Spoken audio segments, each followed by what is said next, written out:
Le continuum de développement de la compétence numérique est un document qui vient préciser la portée des éléments des 12 dimensions de la compétence numérique.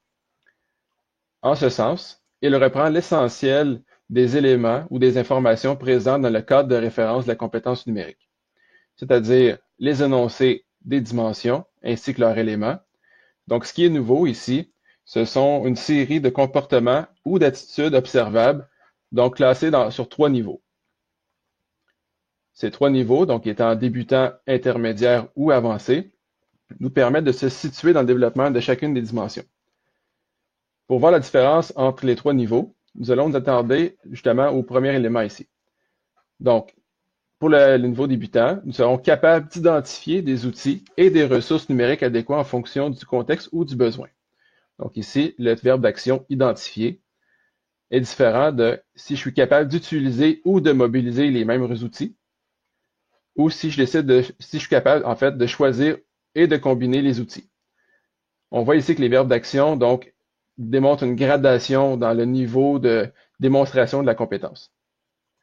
Il est également possible de faire des parallèles avec la taxonomie de Bloom. Donc, si on prend l'énoncé 3 du niveau avancé, nous sommes en mesure d'analyser ou d'évaluer des outils, des ressources ou des contenus numériques. Donc, les verbes d'action analyser et évaluer se trouvent donc plus haut dans la pyramide de Bloom.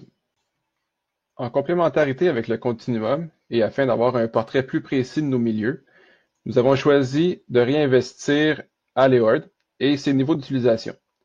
Donc, on voit ici que comme indicateur de la priorité organisationnelle, nous avons l'utilisation de ressources technologiques. Donc, avec la description des comportements, il est possible de situer les enseignants sur les niveaux d'utilisation. Donc, on se souvient ici la conformité.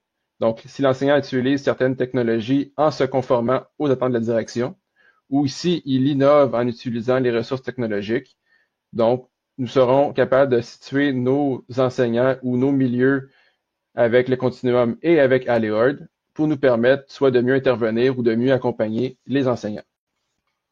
Nous sommes maintenant rendus à l'activité 1 qui vous permettra de vous situer justement dans votre développement de la compétence numérique. Nous avons préparé un petit formulaire Forms de Microsoft, donc reprenant les éléments de la version abrégée du continuum. Donc, dans le document complet, vous avez tous les éléments de la dimension. Dans la version abrégée en annexe du continuum de la compétence numérique, donc vous avez des énoncés plus généraux, donc pour vous situer par rapport à la dimension. Donc, l'exercice vous permettra en fait d'évaluer grossièrement votre niveau en lien avec les énoncés de la dimension. Donc, première partie, c'est de vous situer parmi les 12 dimensions de la compétence numérique.